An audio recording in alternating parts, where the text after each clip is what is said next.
देखो पहले चैप्टर का नाम भैया chemistry, chemistry lesson 1, chemistry lesson 1। Lesson 1 का नाम क्या है, किसी को पता है भाई? रासायनिक अभिक्रियाएं, रासायनिक अभिक्रियाएं एवं उनके प्रकार। रासायनिक अभिक्रियाएं एवं उनके प्रकार। ठीक, इसमें क्या क्या तुम एग्जाम पढ़ना है, जरा गौर से देखो। सबसे पहले आता है कि रासायनिक अभिक्रिया क्या होता है। कोई बता सकता है रासायनिक अभिक्रिया क्या होता है? जैसे दूध से दही बन जाता है, ये क्या होता है? रासायनिक अभिक्रिया। समझ रहे हो? सब्जी पक जाती है। अच्छा, आलू की सब्जी जो होती है, पहले आलू के जब खरीद के लाते हैं तो क्या डायरेक्ट खा लेते हैं कि आलू ऐसे किया, ऐसे अंदर घुस गया, आराम से पक गया? ऐसा तो नहीं। आलू को पकाया जाता है, किसी चीज को पकाते हैं तब हम लोग खाते हैं। तो जब किसी वस्तु में परिवर्तन हो जाता है तो ये भी परिवर्तन होने से ही भैया क्या होती है? रासायनिक अभिक्रिया। जैसे दूध से दही बन जाता है तो रासायनिक परिवर्तन होता है। कौन सा परिवर्तन है? रासायनिक परिवर्तन। लेकिन ये पूरी जो प्रक्रिया होती है उसी को हम लोग क्या बोलते हैं? रासायनिक अभिक्रिया। ठीक, जिसमें सबसे पहली अगर हेडिंग की बात करें तो हेडिंग का नाम होता है कि रासायनिक अभिक्रिया क्या है। रासायनिक अभिक्रिया क्या है? जैसे बूंदी का लड्डू देखा है कभी? बूंदी का लड्डू देखा, खाया है? ठीक, अगर खाया है तो अच्छी बात है। जैसे बूंदी का लड्डू होता है तो क्या वो केवल बेसन से बना होता है या जिससे भी बनता है? क्या एक ही चीज से बनता है? नहीं, उसमें थोड़ी बहुत शक्कर भी तो मिलती है। तुमने नहीं देखा है? अरे बेसन वो जो बनती है उसकी बूंदी, वो काहे बनती है? बेसन की बनती है। पहली बार सुना है।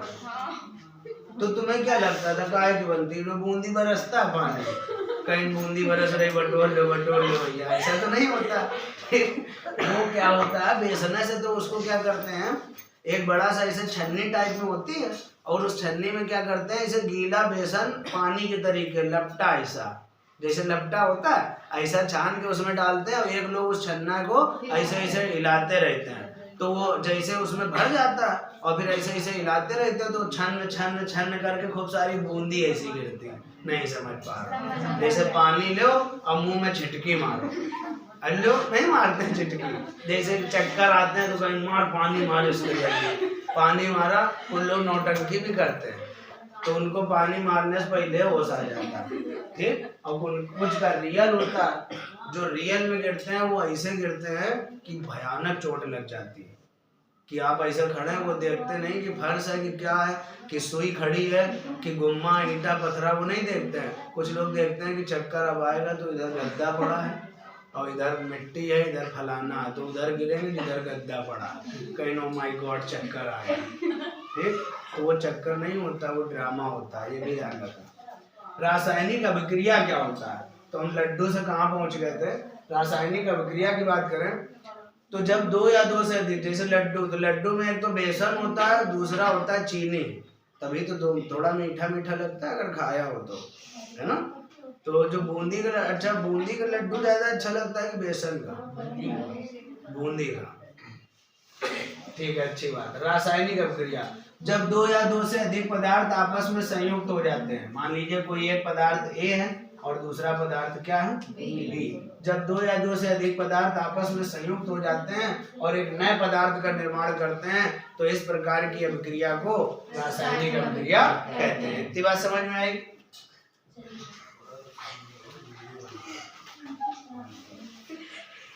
नहीं आया समझ में? ठीक, जब दो या दो से अधिक पदार्थों को आपस में मिलाते हैं तो एक नए पदार्थ का निर्माण हो जाता। इस प्रक्रिया को रासायनिक प्रक्रिया या रासायनिक अभिक्रिया कहते हैं। कहो हाँ? नहीं आया? नहीं आया? मान लीजिए थोड़ी देर के लिए जैसे लड्डू और चीनी या और भी बहुत सारे ऐसे कोई दो पदार्थ लीजिए, आपस में मिलाइए और एक नया पदार्थ बना दीजिए। फॉर एग्जाम्पल हम आपको बताते हैं, जैसे NH4 या NH3 ले लीजिए।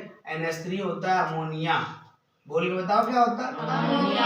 अमोनिया, इसकी अभिक्रिया HCl हाइड्रोक्लोरिक एसिड से करा दी अमोनिया की अपक्रिया HCl से करा दी तो भैया जी ये आपस में कंबाइंड हो गए। यहाँ पर H एक है, इस जगह ये H इसमें जुड़ गया, तो बताओ जब इसमें जुड़ गया तो NH4 नहीं हो जाएगा, और ये Cl तो ये Cl, इस NH4 को हम लोग कहते हैं अमोनियम।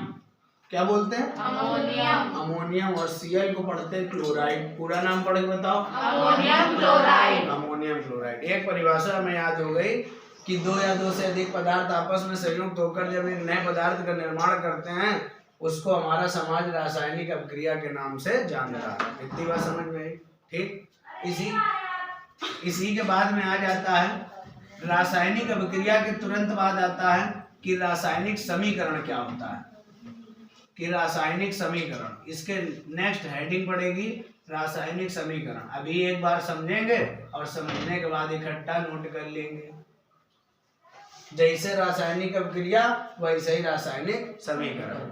अच्छा, कोई दो पदार्थ लेते हैं, दो पदार्थ लेके एक नया पदार्थ बनाते हैं, तो जो पदार्थ होता है, जैसे सोना लिया या चांदी ली, तो आप किसी अपक्रिया में ये नहीं लिखोगे सोना चांदी फलाना ठिकाना, नहीं, उसका सिंबल लिखते हैं। सिंबल का मतलब एक प्रतीक लिखते हैं। जैसे मान लो किसी का नाम रमाशंकर है, रमाशंकर नाम है, तो उसको शॉर्ट फॉर्म में ऐसे कहोगे, ए रामू इधर, नहीं, शॉर्ट में बोल देते हैं उसको। जैसे मान लो किसी का नाम रंजना है, ठीक, तो शॉर्ट में बोल देते हैं रानू, या कोई भी ऐसा नहीं, मान लो कोई ऐसा नॉर्मल नाम होता है तो ऐसे करके बोल दिया जाता है। तो वैसे ही शॉर्ट फॉर्म में रासायनिक अपक्रिया को जब हम बहुत कम शब्दों में लिखना चाहें, जैसे मान लीजिए हमने सोना लिया तो सोना नहीं लिखेंगे, AU लिखेंगे। तो परिभाषा क्या होती है कि जब रासायनिक अभिक्रिया में उपस्थित पदार्थों को उनके प्रतीकों के द्वारा, अब प्रतीक क्या होता है, प्रतीक का मतलब होता है जैसे सोना, तो सोना का प्रतीक होता है AU। क्या होता है? AU होता है। मान लीजिए चांदी, तो चांदी का प्रतीक यानी सिंबल होता है AG। सिल्वर बोलते हैं, क्या बोलते हैं? सिल्वर। तो ये प्रतीक होता है। तो रासायनिक अभिक्रिया में जितने भी पदार्थों का उपयोग किया जाता है या तत्व का उपयोग किया जाता है, उन सभी को उनके प्रतीकों के द्वारा जब प्रदर्शित करते हैं तो बनने वाले समीकरण को क्या बोलते हैं? रासायनिक समीकरण। समझ में आ रहा कि रासायनिक अभिक्रिया में उपयुक्त पदार्थों को जब उनके प्रतीकों के द्वारा प्रदर्शित किया जाता है तो ऐसे समीकरण को रासायनिक समीकरण कहते हैं। नहीं आया? आया कि नहीं? ठीक। जैसे अरे हम कोई लिख रहा है, शांत है नहीं, जैसे मान लीजिए कोई रासायनिक अभिक्रिया हमने लिख दी H2 प्लस Cl2, बताओ ये क्या हो गया? 2HCl। तो क्या यहाँ पूरा हम ऐसे लिखेंगे क्या? क्लोरीन गैस ऐसे करके लिखेंगे? नहीं, क्लोरीन का हमने सिंबल बनाया। तो जब किसी रासायनिक अभिक्रिया में उनमें उपयुक्त पदार्थों के उनके प्रतीकों के द्वारा प्रदर्शित किया जाता है तो बनने वाले समीकरण को रासायनिक समीकरण कहते हैं। समझ में आया? एक बार इसकी दो या दो से अधिक पदार्थों को जब आपस में संयुक्त करते हैं तो नए पदार्थ का निर्माण होता है। इस प्रक्रिया या इस अभिक्रिया को रासायनिक अभिक्रिया कहते हैं। समझ में आया? इसके बाद आते हैं रासायनिक समीकरण। रासायनिक समीकरण रासायनिक अभिक्रिया में उपयुक्त पदार्थों को उनके प्रतीकों के द्वारा जब प्रदर्शित किया जाता है तो भैया जी क्या बोला जाता है उस समीकरण को? रासायनिक समीकरण। इधर ध्यान दो, इधर समझ पा रहे? ठीक है, इधर ध्यान, समझ गए कि नहीं? ठीक, आगे बढ़ते हैं। रासायनिक समीकरण हो गया। इसके बाद आते हैं अभिकारक। पूछेंगे अभी और हमें उम्मीद है आप बता नहीं पाएंगे, जब जानते हो तो क्यों पूछोगे। रासायनिक अभिक्रिया को हम लोग कहते हैं केमिकल रिएक्शन। क्या बोलते हैं? Chemical reaction. रासायनिक समीकरण को बोलते हैं केमिकल इक्वेशन। क्या बोलते हैं? Chemical equation. Chemical equation and it's type, ठीक है, या chemical reaction and it's type. English में लिख नहीं रहे, लेकिन आपको बर्दाश्त करना पड़ेगा। मान लीजिए अभिकारक क्या होता है। अभिकारक की बात करें तो जैसे कोई भी दो पदार्थ लिए और दो पदार्थ को आपस में जोड़ा, जैसे बहुत सब्जी बनाई, बहुत सारे पदार्थ लेते हैं, धनिया मिर्चा पुदीना अदरक फलाना लहसुन, बहुत सारी चीजें। तो जब सब चीजों को मिलाते हैं और मिला के एक नया पदार्थ बनता है, जैसे मान लो तहरी बनानी, समझ रहे, लार पोंछ ली, ठीक है। जैसे तहरी गरम गरम ठंडी में बनाओ तो मजा आ जाती है अगर थोड़ा सा घी डाल दो उसमें। ठीक, भगवान की कृपा रही तो शायद बंटवाएं कभी। जैसे हमको कहीं खाने मिलती तो कभी कभी हमें भी लगता है कि एक कुकर बनवा के बंटवा दें। अरे यार इतने में बंटवा देंगे। अच्छा वो सोचे बाहर, वो कह रहे पन्नी लाएंगे।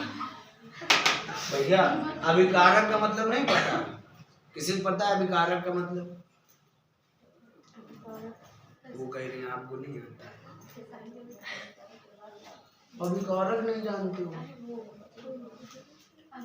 हमने बताया तहरी बनानी है तो तहरी बनाने के लिए क्या क्या जरूरत है? चावल, वो कह रही है कटोरा। ठीक, कटोरा नहीं चावल, कटोरा है भगोना तो बनेगी। चावल है और आलू है, जो भी डालते हैं मटर, जो उनको सो रहे हैं इनको मटर छीलने दे तो 1 किलो 250 ग्राम डाल देते हैं, केवल दाने 250 ग्राम, बाकी खत्म। अच्छा हमसे अगर मटर छीलने कह दिया जाए तो हम छील सब देते हैं लेकिन दाना एको नहीं निकलता, पूरे छिलके अलग, कहीं मटर कहीं कहाँ खत्म, पूरे पड़े हैं इसे। ठीक, ध्यान दो। अभिकारक, दो पदार्थ आपस में मिले, एक नया पदार्थ इधर बना। जब दो या दो से अधिक पदार्थों को आपस में मिलाते हैं तो नया पदार्थ बनता है। जो जिन पदार्थों को आप सबसे पहले लेते हैं उन पदार्थों को हम लोग भैया क्या बोलते हैं? अभिकारक। क्या बोलते हैं? अभिकारक। अभिक्रिया होने से पहले जिन पदार्थों को लिया जाता है उन सभी पदार्थों को क्या बोलते हैं? अभिकारक। और जब अभिक्रिया होने के बाद कोई नया पदार्थ बन जाता है तो इसको हम लोग बोलते हैं उत्पाद। क्या बोलते हैं? उत्पाद। उत्पाद, यानी इसको इंग्लिश में प्रोडक्ट और इसको हिंदी में इंग्लिश में क्या बोलेंगे? रिएक्टेंट। क्या बोलते हैं? रिएक्टेंट। ये रिएक्टेंट और ये प्रोडक्ट, ये प्रोडक्ट और ये रिएक्टेंट, ये रिएक्टेंट और ये product, reactant, reactant, product, reactant. समझ पा रहे हैं? ठीक, यानी एक बात समझ में आई कि रासायनिक अभिक्रिया होने से पहले जिन पदार्थों को लिया जाता है उन्हें क्या कहते हैं? अभिकारक। अभिकारक। ठीक, बहुत खुश हो रहा हो, कह रहा वाह पगला। ठीक, और रासायनिक अभिक्रिया के बाद में या अभिक्रिया के उपरांत जो नया पदार्थ बनता है उसको हम लोग क्या कहते हैं? नहीं आया, इतना खुश है देखो, मतलब उसे खुशी संभाली नहीं जा रही, कह रहे लार गिरा दे। कोई बात नहीं, कोई बात नहीं, आगे बढ़ते हैं।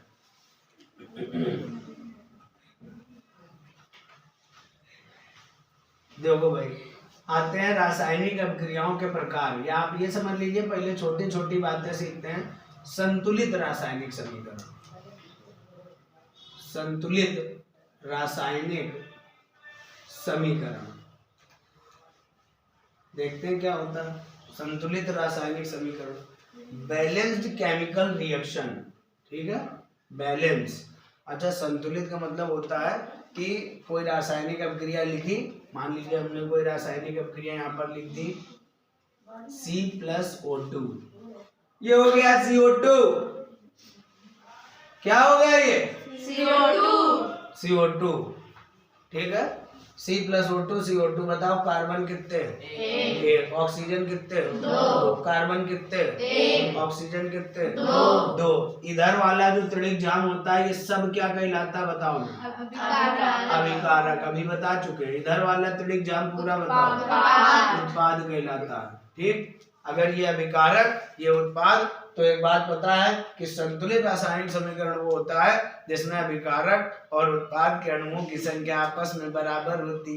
कैसी होती? बराबर होती। वह रासायनिक समीकरण जिसमें अभिकारक और उत्पाद में अणुओं की संख्या बराबर होती है, इस प्रकार के रासायनिक समीकरण को संतुलित रासायनिक समीकरण कहते हैं। कौन? मंजुलिका। आया समझ में? नहीं आया? एक बार और बताएंगे, एक बार और बताएंगे केवल।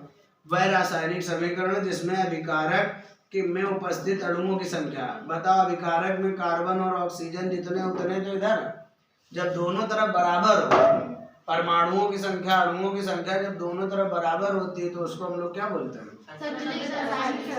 समझ पा रहे?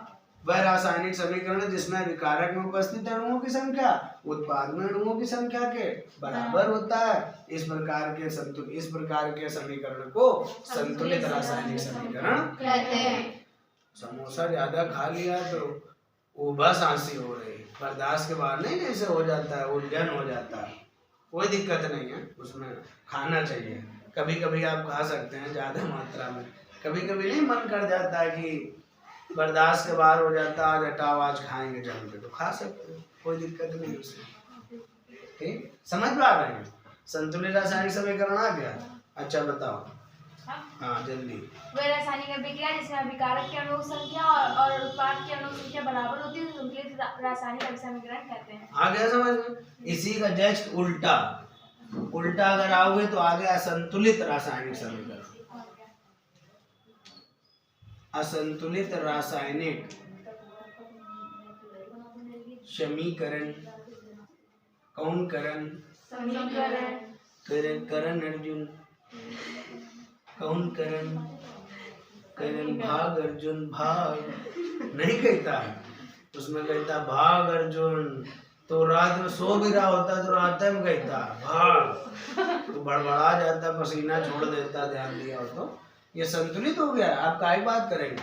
असंतुलित देखो बहुत सीधी सी बात है, जैसे विलोम शब्द में नहीं कहते हैं, देखो आ गया लग विलोम शब्द में नहीं इसे कहते हैं, कहीं माँ तो कहीं विलोम शब्द अम्मा, आ लगा देते हैं, कहीं सम्मान तो कहीं असम्मान कहते हैं ना ऐसे।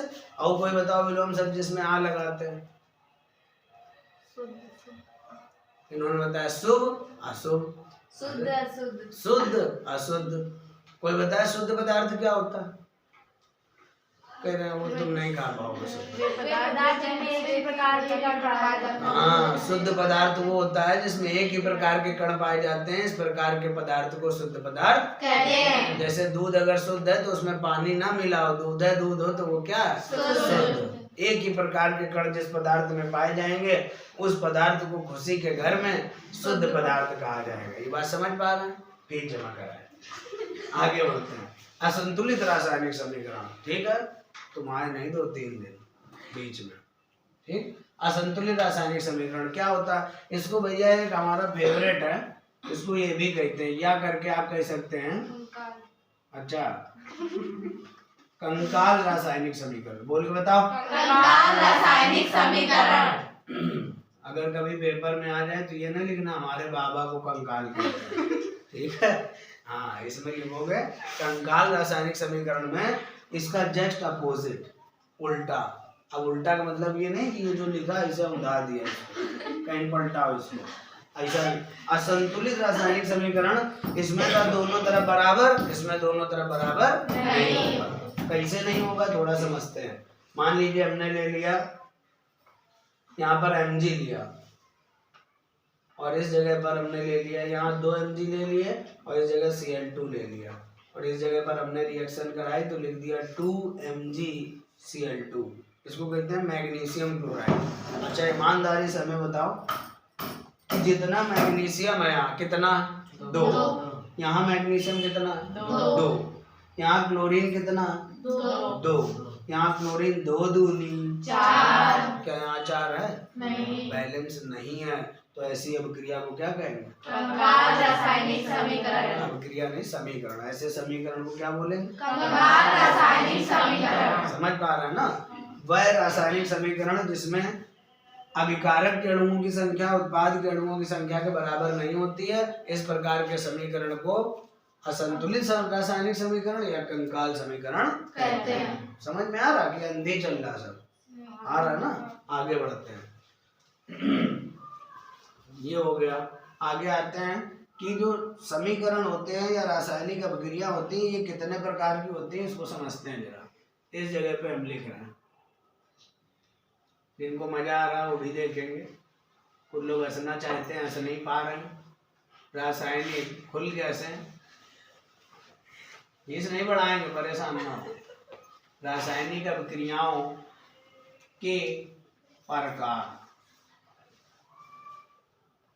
रासायनिक अभिक्रियाओं के प्रकार, फिर से बोलो एक बार। प्रकार, ठीक। प्रकार बहुत टाइप की होती हैं, इतनी टाइप हैं चक्कर आने लगेंगे, लेकिन हम लोग को सीमित पढ़नी है तो हम डायरेक्ट ऐसे पहले से बताते हैं, पहले से शुरुआत करते हैं। आपको पहले से बताएंगे तो आप समझ पाएंगे, हमें ऐसा लगता है। सबसे पहली आ जाती है योगात्मक अभिक्रिया, योगात्मक अभिक्रिया बोल के बताओ। योगात्मक अभिक्रिया। इंग्लिश में बोलेंगे एडिशनल रिएक्शन, एडिशनल रिएक्शन। और बोलेंगे कॉम्बिनेशन रिएक्शन, कॉम्बिनेशन रिएक्शन। और बोलवाएं इसको बोल सकते हैं संयोजन अभिक्रिया। बोल के बताओ। संयोजन अभिक्रिया। पहली हो गई योगात्मक अभिक्रिया, संयोजन अभिक्रिया, इंग्लिश में एडिशनल रिएक्शन, कॉम्बिनेशन रिएक्शन। नहीं समझ पा रहा? ठीक, याद है को नहीं रहे? सब लिखे क्या है? सब नहीं, एक और नाम लिख दे रहे हैं, संयोजन अभिक्रिया। बोलियो नहीं तो थोड़ी है। संयोजन अभिक्रिया। अच्छा, कुछ लोग बोलने में शर्माते हैं, नाम का है बोले, हम तो बीज जमा करते हैं, तो ना बोलो, बैठो भी आराम से, बोलना पड़ेगा। ये लाइट एक बार डिम हो रही है कि हमें चक्कर आ रहा है? हो रही ना। कभी कभी होता है, जैसे मान लो आप कमजोरी हैं, भले हो आपका पेट निकल रहा हो, लेकिन कभी कभी कमजोरी हो जाती है। ठीक है, जब हमने बताया जैसे समोसा खाओ तो फूल जाता है, तो ऐसा नहीं कि समोसा खाने से आपको एनर्जी मिल जाती है। अच्छा, सबसे जल्दी एनर्जी किससे मिलती है? क्या ऐसा खा लें कि बड़ी जल्दी एनर्जी मिल जाए, शरीर में लगे कि ताकत है? कार्बोहाइड्रेट, पानी में कार्बोहाइड्रेट जो चावल में पाया जाता है। आप चावल खाइए, आपको एनर्जी मिलेगी, लेकिन कुछ क्षणिक एनर्जी मिलेगी, कुछ समय के लिए, ज़्यादा देर तक नहीं मिलेगी। तभी देखो मम्मी पापा या बहुत सारे लोग कहते हैं चावल मिट्टी कम खाया करो, और मिट्टी कह रही ना भैया, चावल है, चावल खाएंगे, केवल चावल, रोटी का नाम नहीं, केवल चावल है, चावल। सरपोट जाएगा पूरा है। कुछ लोग तो भगवना में या कढ़ाई जो वो बनता कुकर, कुछ लोग उसी में खाते हैं। अच्छा, वो भी खाने में बड़ी मजा आती है, जो कभी कुछ जैसे बनता है, तो जैसे चावल आवल बना या कुछ अच्छी चीज बनी, तो जो लास्ट में नहीं चपक जाता है कढ़ैया में, उसका खाने में मजा अलग होता है। रियल बात है। जैसे कढ़ी बनी, तो कढ़ी तो पूरी खप गई, फिर लास्ट में करोच रही, यस नहीं, वो जब करोचने को मिल जाती है तो बड़ी खुशी होती है। तो उसको ऐसे कढ़ाई एक तरफ उसको कंचुली ऐसे फंसाई और कढ़ैया पूरी घुमा दी, यस, और पूरी ऐसे एक साड़ी ऐसे गोल घूम के निकल गई, लंबी ऐसे करके, फिर ऐसे चाउमीन की तरह। ये मजा आ गया। खाते हैं ऐसे? हमने खाया, आपने भले ना खाया, हमने खाया, हमें बड़ी मजा भी आती है, और वो बहुत अच्छा लगता है। पता नहीं क्यों अच्छा लगता है। संयोजन अभिक्रिया, ये संयोजन अभिक्रिया लिखी भैया, कौन सी अभिक्रिया? भैया संयोजन का मतलब होता है जुड़ना। क्या होता है? जुड़ना।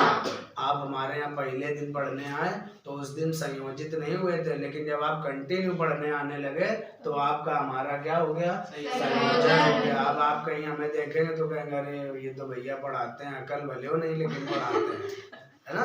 तो हम लोग जुड़ चुके हैं। तो वही जुड़ना जो होता है उसी को हम लोग योगात्मक और संयोजन, जैसे मान लीजिए ए फॉर एप्पल और बी फॉर बेबी। एप्पल होता है ना, और बी फॉर, तो बेबी को क्या पसंद है? कह रहे हैं बेस पसंद है, बेबी को बेस पसंद नहीं, बेबी को क्या पसंद है? तो बेबी एप्पल चबा जाएंगे पूरा, तो बेबी एप्पल चबा गए तो बेबी एप्पल हो गए ए बी। ये बात समझ पा रहे? ठीक, तो ये ए बी हो गया, यानी दो पदार्थ जुड़े, एक पदार्थ बना। जैसे अभी वहां पर लिखा था S+O2, भैया ये क्या बन गया? SO2। नाम हो गया सल्फर, ऑक्सीजन दो है तो दो में लगता है डाई, और ओ को क्या पढ़ते हैं? ऑक्साइड। नाम हो गया इसका क्या? Sulphur dioxide. यानी एक बात समझ में आई, जब दो या दो से अधिक पदार्थों को आपस में जोड़ दिया जाता है तो इस प्रकार एक नए पदार्थ का निर्माण होता है, या ऐसे कह सकते हैं दो या दो से अधिक पदार्थ जब आपस में संयुक्त हो जाते हैं तो एक नए पदार्थ का निर्माण होता है। तो इस प्रकार की अभिक्रिया को संयोजन या योगात्मक या कॉम्बिनेशन या एडिशनल रिएक्शन कहते हैं। नहीं आया? नहीं आया? नहीं बताओ। अच्छा, जब दो या दो से अधिक पदार्थ को संयुक्त रूप में जोड़ देते हैं तो एक नए पदार्थ का निर्माण होता है। इस अभिक्रिया को योगात्मक अभिक्रिया या संयोजन अभिक्रिया कहते हैं। आ गया? उम्मीद है कि आ गया। ठीक है, आगे बढ़ते हैं। ये हो गई संयोजन अभिक्रिया। आते हैं भैया जी बहुत सारी अभिक्रिया होती है, भड़बड़ा जाओगे, आत्मा कांप जाएगी। आते हैं प्रतिस्थापन अभिक्रिया। प्रतिस्थापन अभिक्रिया, अरे सोच के देखो, यही चीजें हम पूरी फिजिक्स, पूरी केमिस्ट्री, यही चीजें 3-3, 4-4 बार पूरे चैप्टर पढ़ाएंगे, खिसिया जाओगे, घुम्मा चलाने लगोगे, कहोगे क्यों पागलपंती कर रहे हो, वही चीज बार बार। अरे तो का एक्स्ट्रा, फिर एक्स्ट्रा पढ़ाएंगे तो फिर वो हाई लेवल हो जाएगा, समझ रहे हो। तो इसलिए ये मत सोचना हम संडे नहीं पढ़ाते हैं कभी, ये मत सोचना, क्योंकि हमसे वो लोग कहते हैं हेलो भैया वो संडे को नहीं पढ़ा रहे हो, फलाने वाले को पढ़ा रहे हैं। अरे तो फलाने पढ़ा रहे हैं, हम संडे लेके तुमको बैठा दें, कहते हैं लो फर्जी ये वो, तो ये सब नहीं।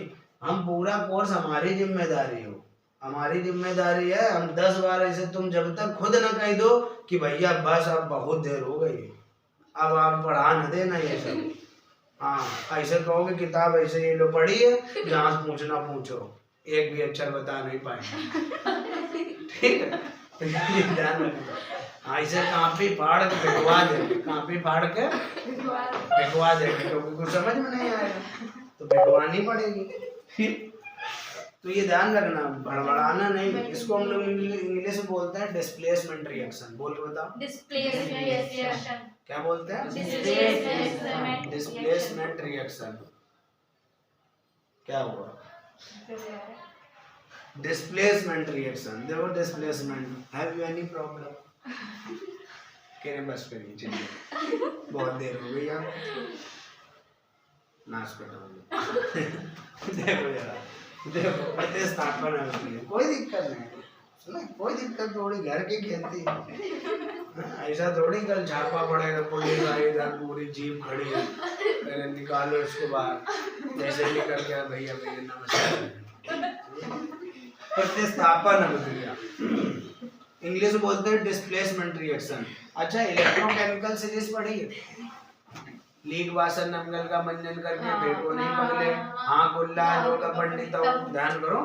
उसमें कहते थे धातुओं की क्रियाशीलता के घटते क्रम में और मानक इलेक्ट्रॉन विभव के बढ़ते क्रम में पढ़ाया था हमने। अगर वो चीज आपको ध्यान है तो ये रिएक्शन आप तुरंत समझ पाएंगे। भैया जी हमने कहा मंजन करके, मंजन मतलब Mn मान लो या Zn मान लो, मंजन, ध्यान करो। और कहा था कुल्ला होगा आज पंडितों, जो लोग पढ़े हमसे वही समझ पाएंगे, तो कहेंगे क्या सब कर रहे हैं ये, मंजन कुल्ला कर लेंगे, ठीक है। हाँ ये ध्यान रखना, नया बच्चा होगा ये पागल आ कर लेता है, केमिस्ट्री मंजन कुल्ला गाँव से आया, ठीक है। तो जो हमसे पढ़ा प्रॉपर वही समझ पाएगा ये, ठीक। ये Zn मंजन वाला ध्यान आ रहा, ठीक, इसको जिंक बोलते हैं। ये CuSO4 कॉपर सल्फेट होता है। भैया हम लोग ये देखते थे कि किसकी क्रियाशीलता ज्यादा है और किसकी कम है। ये मंजन पहले आता था और Cu कुल्ला वाला नीचे आता था, ध्यान आ रहा इलेक्ट्रोकेमिकल सीरीज में। तो इसकी क्रियाशीलता ज्यादा है और इसकी क्रियाशीलता कम। तो अधिक क्रियाशील धातु उसके लवण के विलयन से उसको क्या करती है, हटा देती है। हटा देगी तो Zn यहाँ आ जाएगा, तो इस जगह हो जाएगा ZnSO4 और Cu क्या हो जाएगा, अलग। यानी विस्थापन अभिक्रिया का मतलब होता है, प्रतिस्थापन अभिक्रिया का मतलब ये होता है, जैसे मान लो ये लिखा है, अब इसकी क्रियाशीलता ज्यादा है, इसकी क्रियाशीलता क्या कम है, तो ये क्या करता है, बी को हटाता है, बी को हटा के उसकी जगह स्थापित हो जाता है। तो इसलिए इस अभिक्रिया क्या कहते हैं, प्रतिस्थापन। तो यहाँ रिएक्शन बताओ क्या हो जाएगी, AC प्लस B, समझ गए शायद, सेम वैसे ऊपर हो रही। अब लिखेंगे क्या, इसकी क्रियाशीलता ज्यादा है, इसकी कम, इसलिए हटा के क्या करता है, उसकी जगह स्थापित हो जाता है। लेकिन लिखना क्या, ये समझो। अगर लिखने की बात आए कि लिखना क्या है, तो आप ये लिख सकते हैं कि जब वह रासायनिक अभिक्रिया जिसमें अधिक क्रियाशील धातु, वह रासायनिक अभिक्रिया जिसमें अधिक क्रियाशील धातु कम क्रियाशील धातु के लवण के विलयन से उसको हटाकर स्वयं स्थापित हो जाती है, तो इस प्रकार की अभिक्रिया को प्रतिस्थापन अभिक्रिया कहते हैं, या विस्थापन अभिक्रिया भी कहते हैं। इसको क्या बोलते हैं, विस्थापन अभिक्रिया, विस्थापन अभिक्रिया या डिस्प्लेसमेंट रिएक्शन, ठीक है। क्या हमने बताया, फिर से सुनना, वह रासायनिक अपक्रिया जिसमें अधिक क्रियाशील धातु कम क्रियाशील धातु के लवण के विलयन से धातु को अलग कर देती है। क्यों? क्योंकि उसकी क्रियाशीलता क्या होती है? ज्यादा होती है। अधिक क्रियाशील धातु कम क्रियाशील धातु के लवण के विलयन से उसे अलग कर देती है और स्वयं स्थापित हो जाती है। तो इस प्रकार की अभिक्रिया को जरौली फेज 2 में प्रतिस्थापन अभिक्रिया कहते हैं। तो बात समझ में आई? ठीक। और रिएक्शन ही आपके सामने समझ में आया कि नहीं? और भी रिएक्शन बना सकते हैं, आपको इलेक्ट्रोकेमिकल सीरीज याद है तो। ठीक, आगे बढ़ते हैं। अगली अभिक्रिया डबल डिस्प्लेसमेंट रिएक्शन, हिंदी में बोले द्विविस्थापन अभिक्रिया। द्विविस्थापन अभिक्रिया, द्विविस्थापन अभिक्रिया को या करके आप और बोल सकते हैं दूसरे शब्दों में। कोई बोलेगा, बताएगा कोई? आपको नहीं आता, भूल गए। उभय अपघटन अभिक्रिया, बोल के बताओ। उभय अपघटन अभिक्रिया। अभिक्रिया उभय अपघटन अभिक्रिया। देखो ये क्या होता है, तो लिख जाओ।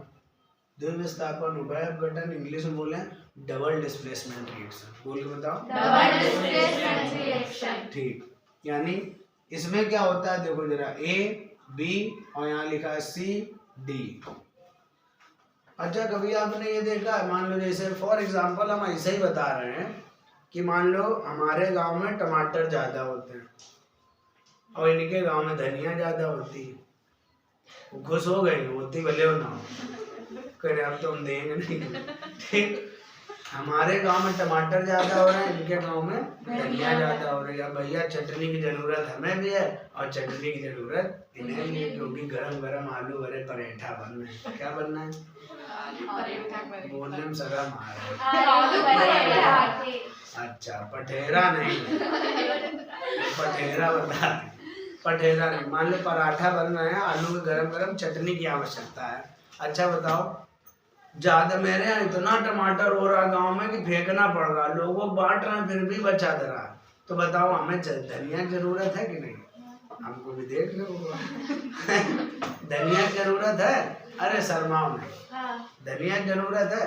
अगर धनिया की जरूरत है तो बताओ, हम इनसे कहेंगे फोन करके, दूर है ना गाँव का, कि हेलो बेटी ऐसा करो, 1 ट्रक टमाटर हम तुम्हें भेज दे रहे हैं तो तुमको भी कोई दिक्कत नहीं होगी, और 1 ट्रक धनिया तुम हमें भेज दो तो हमें भी कोई दिक्कत नहीं होगी। इसको हम लोग कहते हैं विनिमय।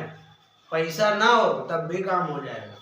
हो रहा कि नहीं? इनकी जरूरत भी पूरी, मेरी जरूरत भी पूरी, हम भी चटनी खा रहे हैं, ये भी चटनी खा रहे हैं। समझ पा रहे हैं ना?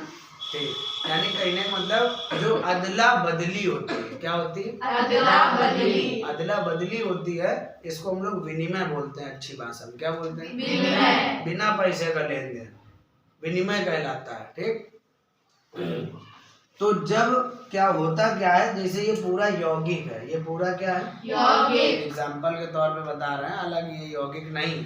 ठीक, मान लीजिए ये यौगिक है, तो यौगिक में ये जो अलग अलग बात करें, ए किसी यौगिक का ए जो है ये आयन है। क्या है? आयन। बी क्या है? आयन। सी क्या है? आयन। डी क्या है? आयन। और सी डी पूरा क्या है? यौगिक। समझ रहे हैं? ये पूरा यौगिक, ये इसमें उपस्थित आयन। तो होता क्या है कि वह रासायनिक अभिक्रिया जिसमें किसी यौगिक में उपस्थित आयन, यौगिक में उपस्थित आयन आपस में क्या कर देते हैं? अदला बदली कर देते हैं। क्या करते हैं? अदला बदली, या विनिमय बोल सकते हैं, आपका जो मन हो। किसी यौगिक, 2 या 2 से अधिक यौगिक जिनके आयनों के मध्य क्या हो जाता है? अदला बदली हो जाती है। इस प्रकार की अभिक्रिया को द्विविस्थापन अभिक्रिया कहते हैं। वह रासायनिक अभिक्रिया जिसमें 2 या 2 से अधिक पदार्थ या 2 या 2 से अधिक यौगिकों के आयनों के मध्य आपस में विनिमय हो जाता है या अदला बदली हो जाती है, इस प्रकार की अभिक्रिया को द्विविस्थापन अभिक्रिया कहते हैं। कैसे? अब देखो, यहाँ बी इधर आएगा तो बताओ सी उधर आ जाएगा। ए के साथ कौन आ गया? सी आ गया। अब बताओ अच्छा प्लस, अब बताओ बी इधर आ गया तो बी इधर आया तो इधर था कौन? डी।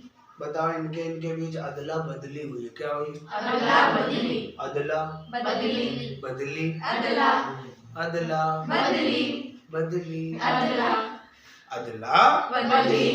अच्छा, वो पढ़ती थी इनकी बड़ी दीदी, उनका नाम बबली था।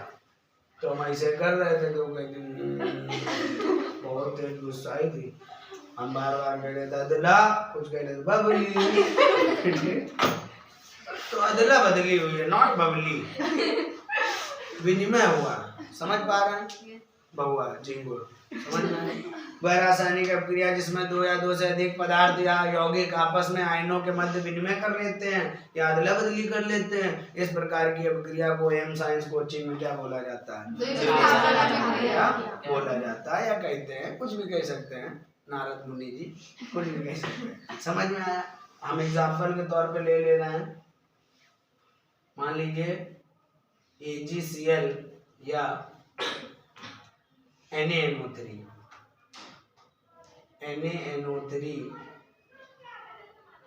AgCl ले लो।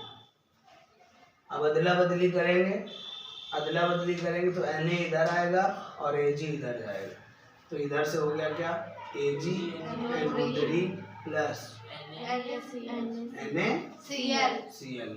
भैया बताओ, इन दोनों के बीच विनिमय नहीं हुआ? विनिमय हुआ। नाम अगर बात करें, NaNO3 sodium nitrate, AgCl silver chloride, AgNO3 नाम कैसे लिखे जाते हैं ये हम आपको बताएंगे। बड़बड़ाना नहीं कि ये क्या हो रहा, कुछ आ ही नहीं रहा।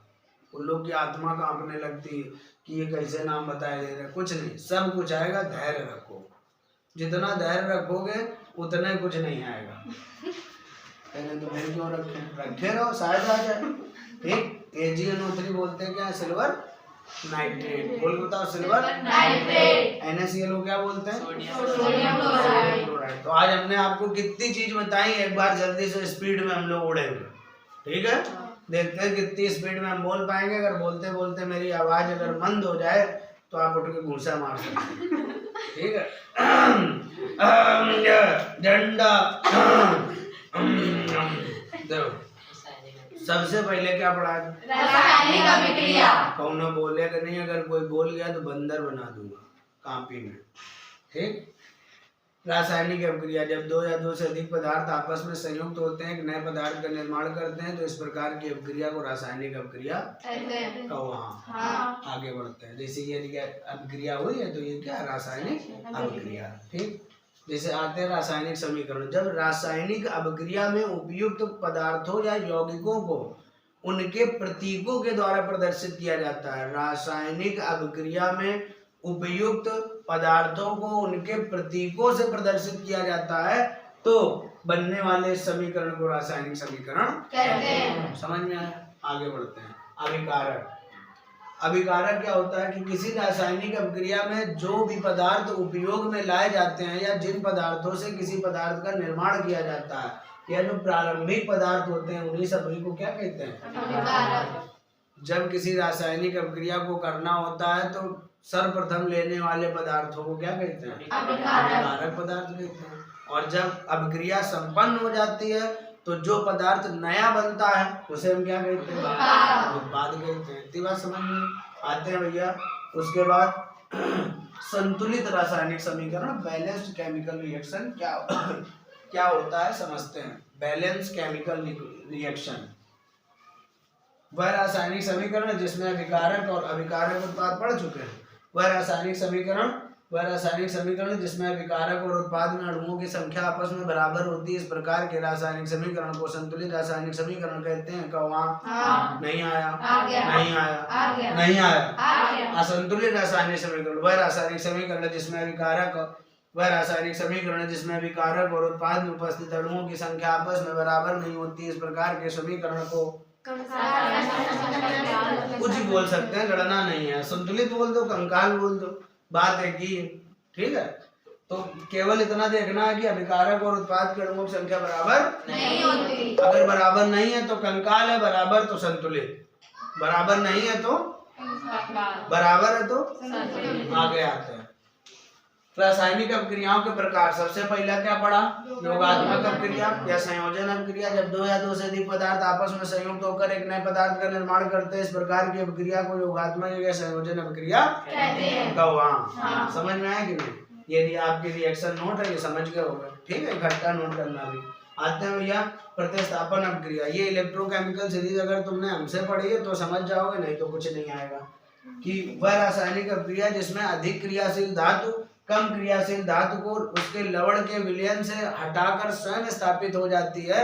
इस प्रकार की अभिक्रिया को प्रतिस्थापन या विस्थापन अभिक्रिया कहते हैं। समझ में आया? वह रासायनिक अभिक्रिया जिसमें कोई अधिक क्रियाशील धातु कम क्रियाशील धातु को उसके लवण के विलयन से अलग कर देती है और स्वयं स्थापित हो जाती है। इस प्रकार की अभिक्रिया को प्रतिस्थापन अभिक्रिया कहते हैं। प्रतिस्थापन अभिक्रिया कहते हैं। नहीं आया। ठीक, आते द्विविस्थापन अभिक्रिया या उभय अपघटन अभिक्रिया, डबल डिस्प्लेसमेंट रिएक्शन। समझ पा रहा? इसमें आते हैं वह रासायनिक अभिक्रिया जिसमें दो या दो से अधिक पदार्थ या यौगिकों के आयनों के मध्य, दो या दो से अधिक यौगिकों के आयनों के मध्य जब विनिमय होता है या अदला बदली होती है तो इस प्रकार की रासायनिक अभिक्रिया को हम लोग क्या कहते हैं? और जो द्विविस्थापन अभिक्रिया होती है इसे उभय अपघटन अभिक्रिया भी कहते हैं। एक बार और द्विविस्थापन की, वह रासायनिक अभिक्रिया जिसमें दो या दो से अधिक यौगिकों के आयनों के बीच में आपस में विनिमय या अदला बदली होती है, इस प्रकार की अभिक्रिया को द्विविस्थापन या उभय अपघटन अभिक्रिया कहते हैं। आज के लिए इतना ही। बोलिए सत्यनारायण भगवान की जय। नहीं आया समझ में? आया कि नहीं आया? आ गया ना?